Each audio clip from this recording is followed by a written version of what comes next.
ጎንደሬዎች በወታደር ተጠብቀው እንዴት ልማት ሊሰራ ይችላል?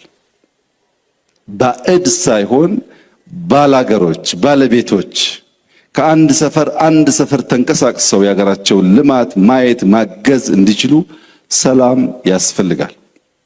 እዚህ አካባቢ የወጡ ወንድሞቻችን ጊዜ ባያባክኑ፣ ጊዜ ማባከን አያስፈልግም። ተመልሶ በትብብር በአንድነት ሀገር ማልማት መስራት ያስፈልጋል። ዛሬ ጎንደርን፣ ባህር ዳርን ወይም አማራ ክልልን ከአማሮች በስተቀር ማንም አያዝበትም። እኛ እንደው ሲፈቀድልን እንደ ድል ወስደን ከማገዝ ባሻገር በዕለት ተዕለት ጉዳይና ስራዎች ውስጥ እጃችን አናስገባም። ይሄ ድል ኢትዮጵያ ውስጥ አልነበረም። አሁን ከምናበላሽ በትብብር መንፈስ ብንሰራ ነጋችን የልጆቻችን ነገ ያማረ ስለሚሆን በትብብር መንፈስ ዳግም ጎንደር፣ ባህር ዳር፣ አማራ፣ ኢትዮጵያ እንዲወለዱ በጋራ እንድንቆም አደራ አላችሁ ፈልጋለሁ። እንግዲህ ሰምተናል።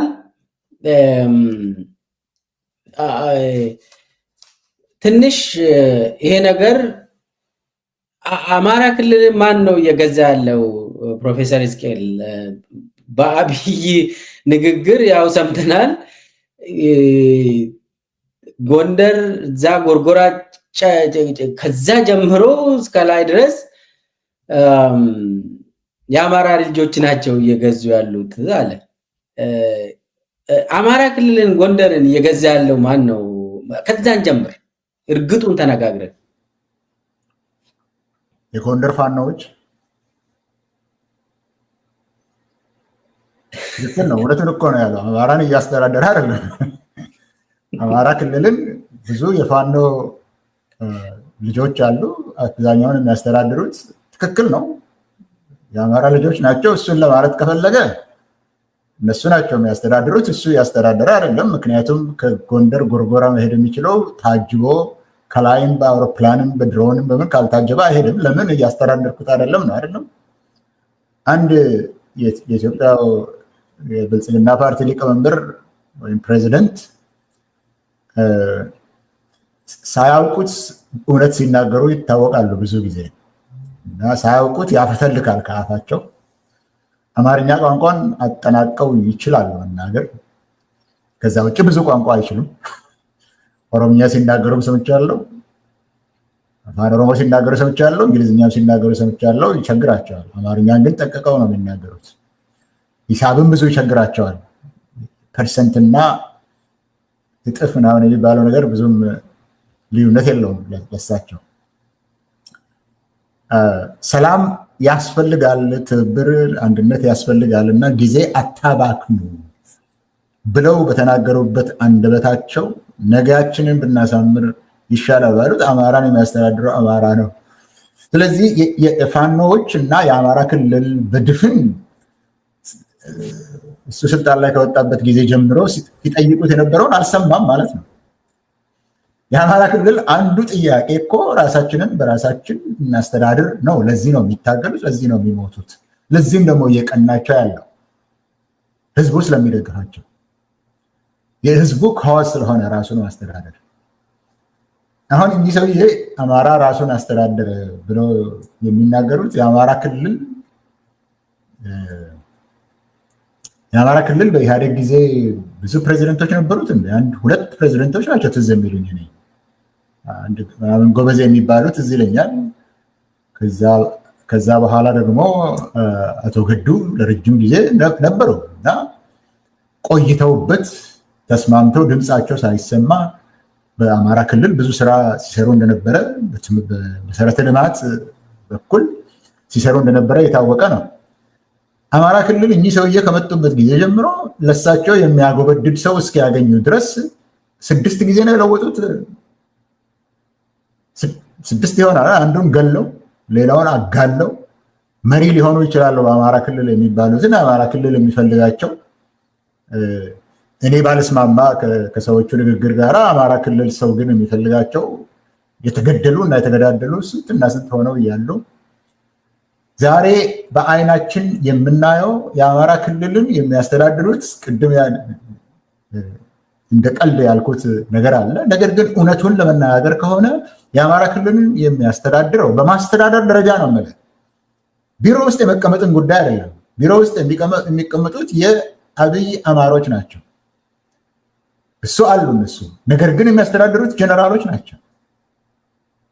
ህዝብን የሚያነጋግሩ ህዝብን የሚያወያዩ ቅድም ነግሬሃለሁ።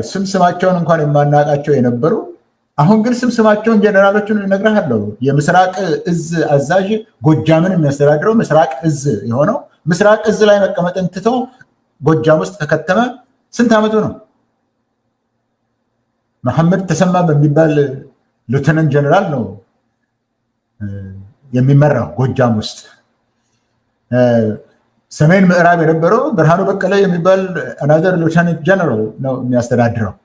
ህዝብን የሚያወያየው፣ ጸጥታ የሚጠብቀው፣ ሁሉን ነገር የሚያደርገው በአማራ ክልል ውስጥ ጀነራል ነው። አሁን ያነሱት ደግሞ አለ ሌላ ወደ ምዕራብ በኩል ወደ ከጎጃም ምዕራብ ውስጥ እና ወደ ወለጋም ያለውን ሲያስተዳድር የነበረ አንድ ሌተናንት ጀነራል አለ መሰለ ምህረት የሚባል። ሌላው አሰፋ ቸኮል የሚባለው ነው በምስራቅ በኩል ያለው። በሸዋ በኩል ያለውን ሌላ ሌተናንት ጀነራል የአማራ አብደታ ነው እሱ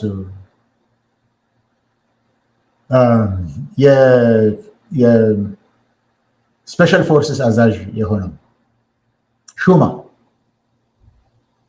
ሰው የሚያስተዳድሩት ይሄ እጅግ የሚጎመዝዝ ነገር ነው የሚናገሩት። የሚያስተዳድሩት የምናውቀው እነዚህ ናቸው። ሌተና ጀነራል መሐመድ ተሰማ ሲሰሙህ እኮ ደስ አይላቸውም። ክቡር ጠቅላይ ሚኒስትር እንደዚህ ብለህ ስትናገር በየቀኑ ሲሞቱ የሚውሉት ሲታገሉ የሚውሉት ዋና አስተዳዳሪዎቹ ወታደሮች እኮ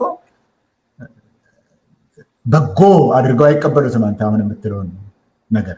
ስለዚህ እየታዘዙለት እያስተዳደሩ ስንትና ስንት መስዋዕትነት እየከፈሉ እያስተዳደሩ ያሉትን የላችሁም ብሎ የአማራን ህዝብ ሊያሞኝም እንደሆነ አላውቅም። እኛ ሲፈቀድልን እንደ እድል ተጠቅመን ለማገዝ እንገባለን የሚል ነው ያለው። ይሄው እነዚህ ጥሩ ቃላቶች ናቸው። አማርኛ ቋንቋ መናገር ይችላል ብያለሁ። ቃላቶቹን አንድ ላይ ማምጣት ይችልበታል። ቃላቶች ናቸው፣ ግን በተግባር ላይ ያለውን የአማራ ህዝብም ያውቀዋል፣ እኛም እናውቀዋለን፣ ጀነራሎቹም ያውቁታል፣ አስተዳዳሪዎቹም ያውቁታል። 6 ጊዜ አሁን የአማራ ክልል ፕሬዚደንት አይደለም እንደ ምክትል ጠቅላይ ሚኒስትር ሆነው ከሱ ጋር ያለው ያኔ ሲያስተዳድር የነበረ ከተገደሉት በኋላ ከሱ የቀጠለው ደግሞ አሁን በትግራይ ህዝብ ላይ ይሄንን ህዝብ ከአማራ ከኦሮሞ ከማን ጋር ተዋርደን እንዋጋለን፣ እንፋረዳለን።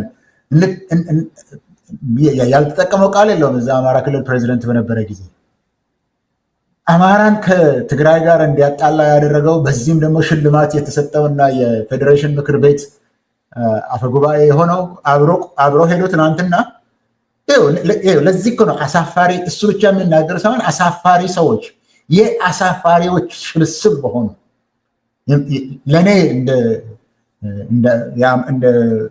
ለክልሉ እንደሚሰማው ሰው 400 ዓመት ታሪክን የቀየረ ሰው ምን አድርጎ ነው የቀየረው? 400 ዓመት እንግዲህ ያቺ የፋሲል ግንብ ኖራ ተቀባችና በ400 ዓመት ለአማራ ህዝብ ተቀየረ ነው የሚለው። ይሄ እዛው አማራ ክልል የነበረ ሰውዬ ወይም ክቡር ጠቅላይ ሚኒስትራችን እንደዚህ ያደረጉ የሚለው ሰሞኑን እዛ ሲመላለስ የነበረው እዛው ፕሬዚደንት የነበረ ምክትል ጠቅላይ ሚኒስትር የሆነ ምክትል ጠቅላይ ሚኒስትር ከመሆኑ በፊት ደግሞ የአማራ ክልል ላይ የአስቸኳይ ጊዜ አዋጅ ሲታዘዝ የዛ አዛዥና ሰብሳቢ የነበረ ተመስገን ጥሩነህ የሚባለው ፋርሴቡላ ሆኖ ትናንትና ከትግራይ ጋር ለምን ተገናኛችሁ? ከትግራይ ህዝብ ጋር ለምን አንድነት መሰረታችሁ?